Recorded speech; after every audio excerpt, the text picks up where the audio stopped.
네, 안녕하세요. 제가 어제 쿠코인 거래소에서 파이코인 분석한 거 1편 했죠.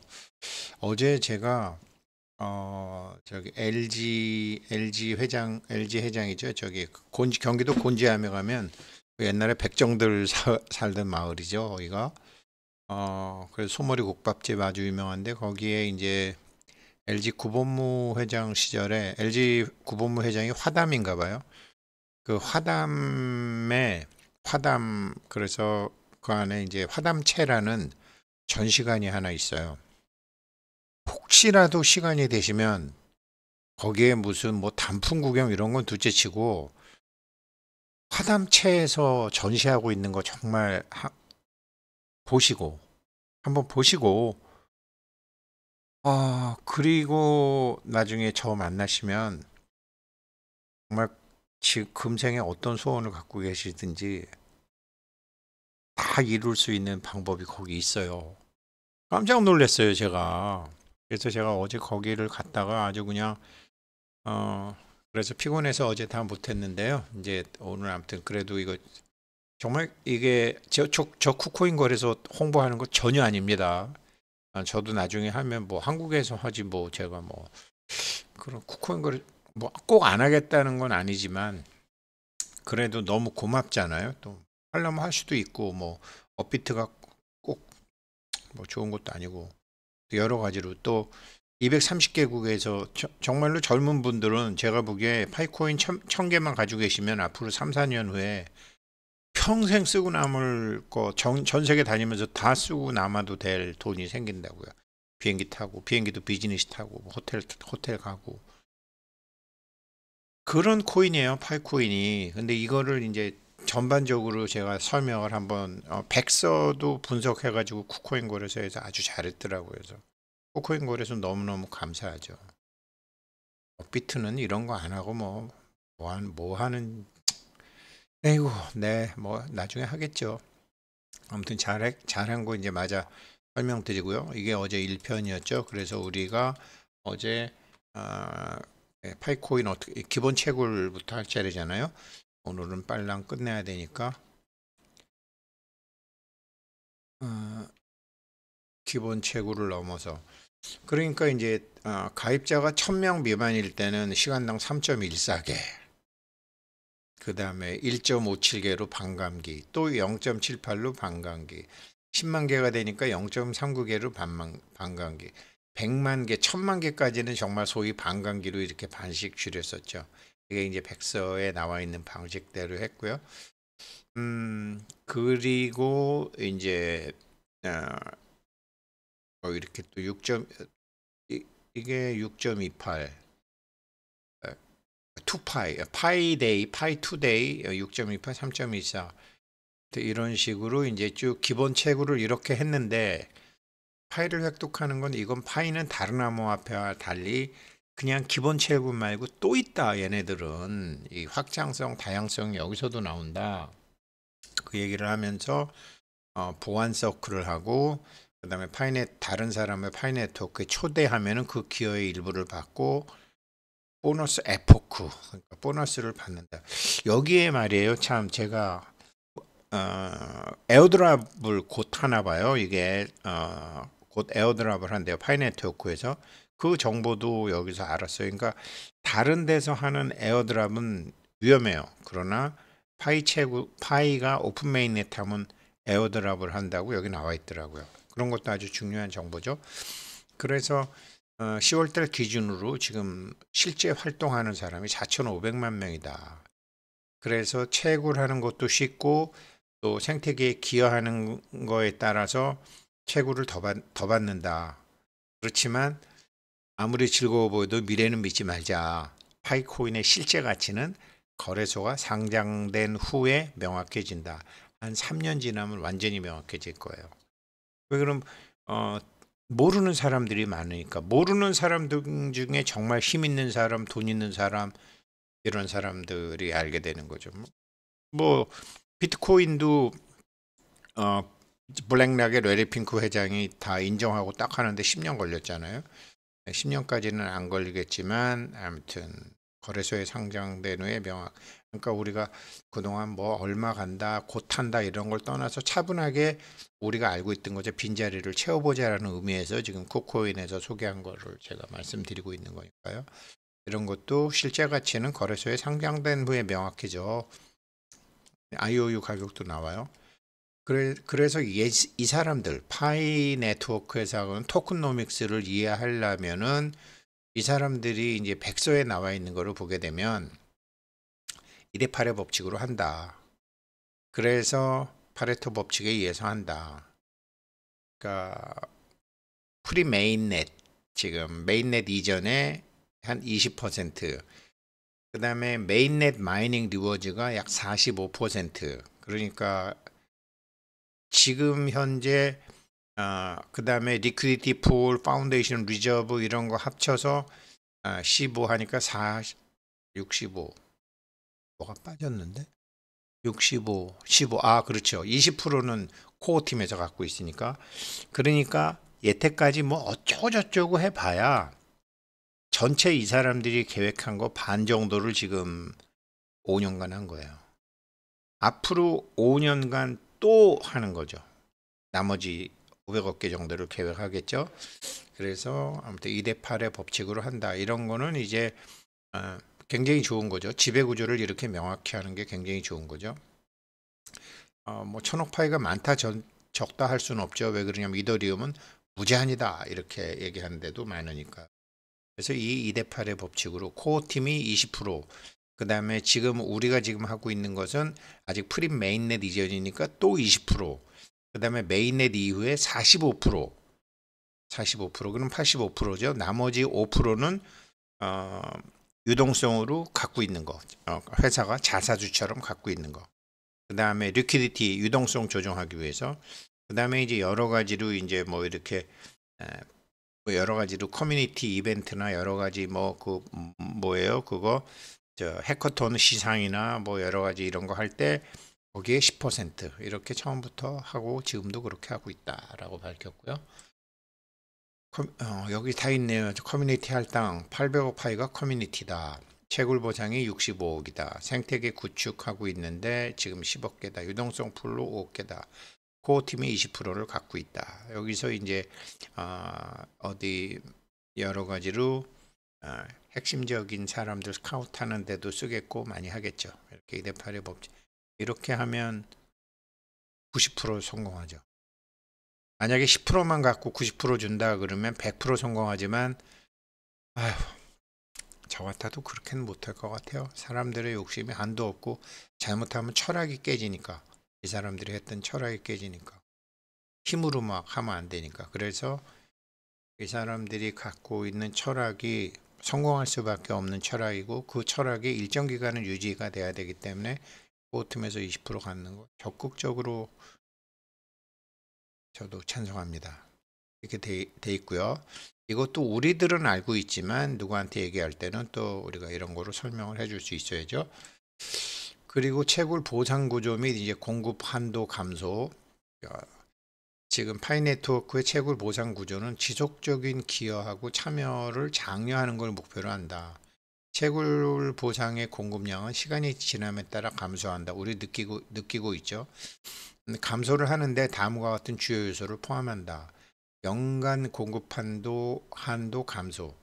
채굴 보상률은 공식을 기반으로 되고 백서에 나와 있죠. 매년에 한 대는 이전에 보다 낮아지고 어떨 때는 달마다 낮아지기도 하고요. 세분화된 시간 에포크. 공급 한도는 락업 비율과 그 다음에 남은 공급량의 같은 요소에 따라서 더 작은 단위로 계산할 수 있다. 근데 이렇게 하는 방법이 굉장히 매끄럽고 점진적으로 앞으로도 계속 뭐 지금 있는 사람들이 다 채굴 하면 뒤에 오는 사람들은 안 되잖아요. 뒤에가 지금 10억 명까지 가야 되는데, 그래서 이게 굉장히 잘하고 있는 거다라고 쿠코인 측에서는 분석을 하고 있고요. 채굴 말고도 파이오니어는 뭐 우리 유틸리티 앱 사용, 노드 운영, 그 다음에 파이 락업 이런 기여에 의해서 보상을 받기 때문에 지금은 채굴보다도 노드라든가 이제 유틸리티에서 뭐 게임을 본다든가 광고를 본다든가 KYC 검증자가 된다든지 그다음에 파이어사이드 포럼의 중재자가 된다든지 좋은 걸 올려서 뭐 사람들한테 우리끼리 주고받고 하는지 이런 게 돼 있다. 그런데 이것도 앞으로는 조정 가능성이 있다. 현재 토큰노믹스의 모델은 자체 네트워크 기간의 결과에 따라서 파이 네트워크, 오픈 네트워크 단계 이전에 수정이 될 수 있다. 전체 공급량이 배포된 후에는 생태계 성장을 지원하고 분실된 파일을 대체하며 유동성을 유지하기 위해 인플레이션 도입 또는 추가 인센티브에 대한 논의가 있을 수 있다. 이게 지금 이미 시작이 된 거 아니에요. 11월 30일까지 KYC를 신청을 하면 한 3천만 명 정도, 한 4천만 명 되지만 받을 수 있지만 신청 자체를 안 한다. 권리 위에 잠자는 사람은 보호하지 않고 그것을 이렇게 다른 데 쓸 수 있겠다라고 했다라는 거죠. 이런 결정을 한 게 이제 파이 재단이라든가 커뮤니티 뭐 모더레이터 이런 사람들하고 했겠죠. 그렇게 돼서 네트워크 전체의 장기적인 건강을 위한 분산적이고 지속적인 접근 방식을 채택했다. 참 잘하고 있다라는 게 이제 코쿤 측의 문맥에서 나오는 거고요. 그럼 파이 메인 여기에 이제 에어드랍이 나와서 저 몰랐어요. 에어드랍 여기 나오는 거. 여기 에어드랍 제가 이거 하고 그 다음에 이제 예. 파이 네트워크 메인넷 출시는 언제 하느냐. 고정된 날짜는 발표되지 않았지만 올해 말까지 될 수 있다고 암시를 계속하고 있다. 이거는 무슨 소리냐면 지금까지는 이제 중앙화돼 있었는데 탈중앙화 거래소에서 거래 가능한 자산으로 전환된다. 즉 메인넷 출시는 상장을 의미한다라고 말씀드렸지만 요번에 그 파이 결제 받은 사람 상품 또 원재료 사야 될 거 아니에요. 그런 것이다라고 이제 거래소에서 얘기했고요. 파이코인에서 에어드랍을 준비하고 있다. 파이 네트워크는 메인넷 출시의 일환으로 인증된 사용자에게 KYC 다 통과된 사람들, 우리 같이 통과된 사람들에게는 파이코인을 배포하는 에어드랍. 에어드랍은 공중에서 뿌려준다라는 거 아니에요? 드론에서 폭탄 떨어뜨리듯이 무상증자 같은 거죠.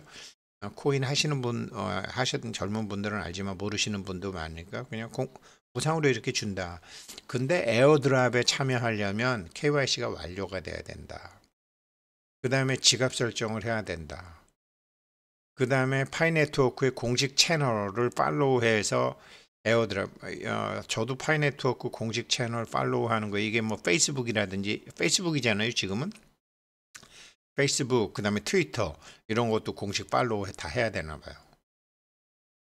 그래서 에어드랍에 대한 세부 사항이 이제는 트위터나 인스타그램이나 페이스북에 나올 수도 있는 것 같아요. 이 사람들은 그렇게 보는 것 같아요. 그래서 요거 우리도 준비하자고요.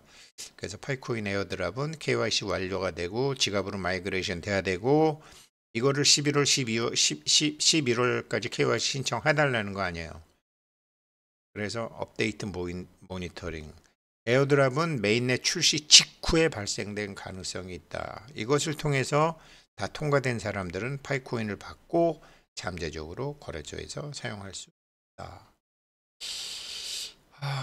여기서 이 사람들이 쓰는 에어드랍이라는 게 마이그레이션 얘기한 것 같기도 하고요.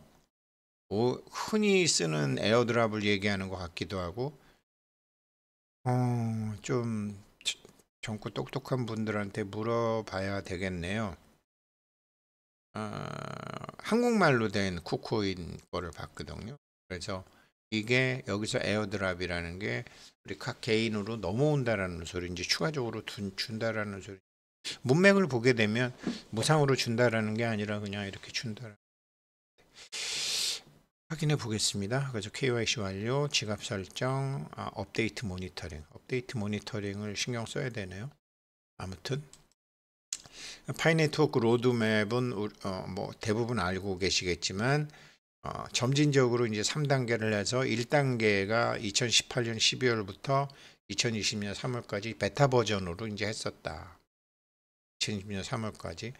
그 다음에 테스트넷을 2020년부터 2021년까지 2년간 또 테스트넷을 했다. 이 사람 파이에서 3단계 이 사람들이 메인넷 출시를 해갖고 2011년 12월에서 요때 12월에서 현재까지 이제 지금 폐쇄형 메인넷, 현재 파이의 메인넷은 외부 네트워크는 격리되어 있고 라이브 상태로 통제된 환경 내에서 안전한 앱 개발과 K 마이그레이션을 허용합니다. 지금 이제 안전하게 앱 개발을 하고 있는 거고. 오픈 네트워크 TBD가 뭐의 약자인가? 오픈, 즉 우리가 기다리는 오픈 메인넷은 생태계가 성숙되면 파이는 전체 연결성을 활성화하여 파이 코인을 거래소에서 거래하고 다른 네트워크와 통합할 수 있게 하여 파이 네트워크의 커뮤니티 중심 오픈 암호화폐 비전을 실현합니다. 여기도 나와 있잖아요. 오픈 메인넷 하면 상장한다고. 그러니까 쿠코인 같은 데서도 이런 거를 준비했겠죠. 지금 이게 전반적인 로드맵이죠. 이것도 제가 좀 알고 계셔야 될 것 같아서요. 메인넷 출시 후 파이코인을 판매하는 방법은 메인넷이 출시되면 파이코인은 다양한 플랫폼에서 판매할 수 있다. 사용자가 할 수 있는 거래 방법의 개요는 다음과 같다. 중앙화 거래소, 이런 쿠코인, 업비트, 바이낸스 같은 이런 거래소는 파이코인을 피아트 혹은 법정화폐를 얘기하는 거예요. 원하면 원화, 달러면 달러, 피아트 또는 다른 암호화폐로 거래할 수 있는 간단한 방법을 제공합니다. 비트코인으로도 할 수 있고 이더리움으로도 할 수 있고 뭐 리플로도 할 수 있고 사용자는 파이코인을 거래소 지갑에 입금하고 원하는 가격에 판매 주문을 겁니다. 그러니까 자기 지갑에 있는 거를 거래소 지갑으로 보내는 거예요. 이때 이제 제가 연세 드신 분들 아무튼 저도 이거 준비를 하겠습니다. 그래서 편리함과 유동성을 중시하는 사용자에게 호소력이 있다. 중앙화 거래소 쿠코인 같은데요. 그 다음에 탈중앙화 거래소가 이제 장외 시장이죠. 덱스 시장이죠. 이건 중개인 없이 지금 덱스 시장에서 장외 거래를 하는 거죠. 피어투피어 맨투맨 거래를 하고 웹 3.0에 익숙한 사용자에게 이상적일 수 있습니다. 암호화폐 지갑을 덱스에 연결하면 다양한 암호화폐 쌍에 대해서 파이코인을 거래할 수 있습니다.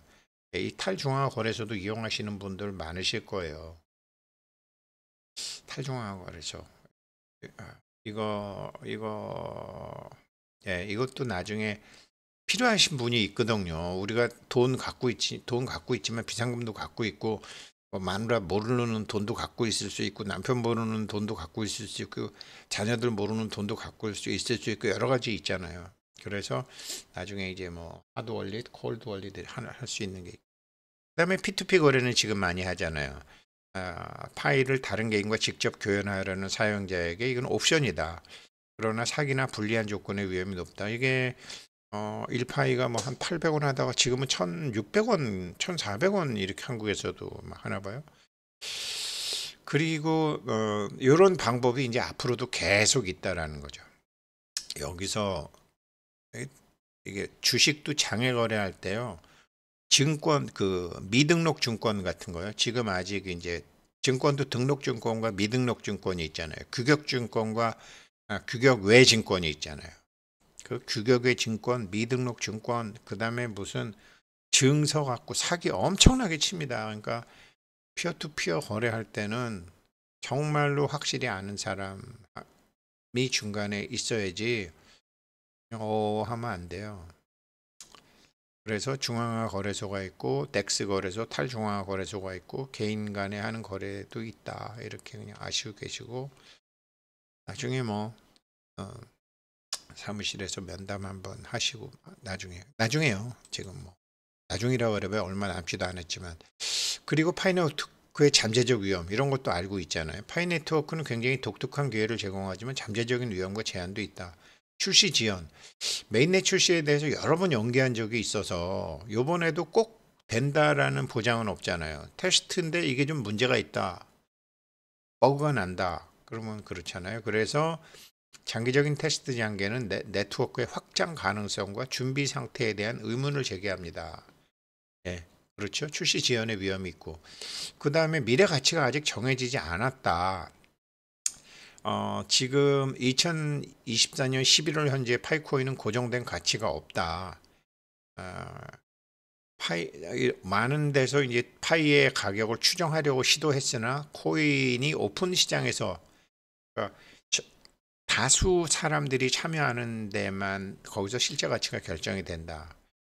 그 다음에 보안 문제가 있다. 이거 우리가 알고 있잖아요. 파이 네트워크가 인기를 얻으면서 파이 사용자를 대상으로 하는 피싱, 사기 시도가 아주 증가했다. 사용자는 반드시 파이 공식 채널을 통해서 정보를 확인하고 파이 코인을 조기 제공한다고 주장하는 투기적 거래 플랫폼을 피해야 된다. 이것 때문에 제가 무슨 에어드랍이니 뭘 보내니 이런 거 하지 말라고. 그리고 규제 문제. 암호화폐는 전 세계적으로 증가된 감시를 받고 있다. 파이 네트워크는 물론 접근 가능하고 사용자 친화적이기를 목표로 하지만 주요 거래소에서 운영하려면 규제 환경을 탐색해야 된다. 그렇죠? 이게 지금 그 오픈 메인넷에서 세 번째 요소, 법이 어떻게 바뀌는지. 지금 뭐 트럼프 대통령 됐다고 막 이르고 SEC 위원장 자른다고 해서 막 사람들이 그러지만 진짜와 가짜가 다 걸러져야 되는 거예요. 이런 게 지금 남아있다. 그리고 최근 업데이트 과정과 KYC 과정, 여기서 지금 11월 30일, 이달 30일을 KYC 마감일로 했다. 그리고 마감일까지 완료를 아는 사람한테는 이게 지금 조금 자기가 여태까지 한 거를 소유권을 주장할 수 없다. 타이머가 제공이 되어 KYC에 적합하지 않은 경우, 문제가 있는 경우 파이 잔액을 잃지 않도록 합니다. 요거는 한국말 번역이 좀 그렇죠? 이 마감일 이후 파이 네트워크는 공개 메인넷 출시를 위한 보다 투명한 로드맵을 발표하고 파이의 거래 가능성과 가치에 영향을 미칠 수 있는 이런 정보도 아주 중요하죠. 그러니까 11월 30일이 지나면은 보다 투명한 로드맵이 발표가 되고 파이의 거래 가능성, 가치에 영향을 미칠 수 있는, 이게 정말 중요한 거네요. 이거요. 요거를 제가 대문에 달아드릴게요. 될 것 같고. 결론, 파이 네트워크와 파이코인의 미래. 여긴 정말로 암호화폐를 대중들에게 접근 가능하게 해서 암호화 공간에서 큰 화제를 모았다. 그 다음에 사용 친화적인 플랫폼, 그 다음에 스텔라 그 SCP를 내서 암호화폐에 대한 독특한 진입점을 했다.